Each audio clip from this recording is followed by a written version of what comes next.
नमस्कार, मी पंजाब डक. आज आहे 18 जुलै 2026. काल देखील रात्रभर आमच्या इकडे पाऊस झाला. परभणी जिल्ह्यात, बीड जिल्ह्यात देखील झाला. नाता देखील आमच्या इथं सध्या देखील चालू आहे. तर राज्यात आज 18 तारखेपासून आणखीन काय परिस्थिती राहणार आहे, तर आज 18 जुलैपासून राज्यातला आणखीन आज दुपारनंतर म्हणजे काही काही ठिकाणी दुपार 3च्या नंतर पुन्हा आणखीन पावसाचा जोर वाढत जाणार आहे, म्हणून हा अंदाज लक्षात येतो.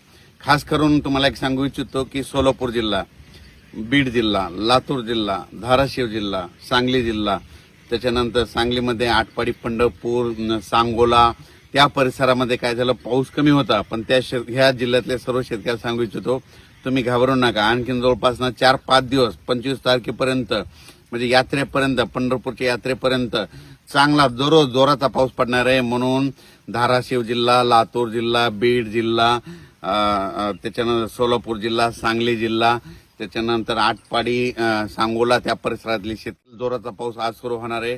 म्हणून कोल्हापूरच्या शेतकऱ्यांनी अंदाज लक्षात यायचा. साताऱ्याकडे देखील मुसळधार पाऊस पडत, कोल्हापूरकडे देखील पश्चिमेकडे मुसळधार पडणार आहे, म्हणून हे लक्षात यायचं. म्हणजे सांगायचं झालं तर रत्नागिरीपासून तर पालघरपर्यंत त्या संपूर्ण घाटमाथ्यावर आजपासून जवळपास 5 दिवस चांगला जोराचा पाऊस पडणार आहे, म्हणून हा अंदाज लक्षात यायचा. पुण्याकडे देखील आज जोरात पावसाला सुरुवात होणार आहे. मुंबईला देखील जोरात पाऊस पडणार आहे ह्या 5 दिवसामध्ये, म्हणून हे मुंबईकरांनी अंदाज लक्षात यायचा. नाशिकला, त्र्यंबकेश्वर त्यांनी देखील अंदाज लक्षात यायचा. मराठवाड्यात देखील आज दुपार, आता तर सध्या मराठवाड्यामध्ये परभणी जिल्ह्यामध्ये पाऊस चालू आहे. तर आणखीन तुम्हाला एक सांगतो, आज दुपारच्या नंतर परत जोराचा पाऊस पडणार आहे, म्हणून रात्री देखील जोराचा राहणार आहे, म्हणून हा मराठवाड्यातल्या शेतकऱ्यांना अंदाज लक्षात यायचा. मराठवाड्यामध्ये जिल्ह्यामध्ये सांगायचं झालं तर हिंगोली जिल्हा, नांदेड जिल्हा, परभणी जिल्हा, जालना जिल्हा, संभाजीनगर, धाराशिव आणि लातूर या जिल्ह्यातल्या, मराठवाड्यातल्या सर्व जिल्ह्याला सांगतो की तुम्ही म्हणजे ह्या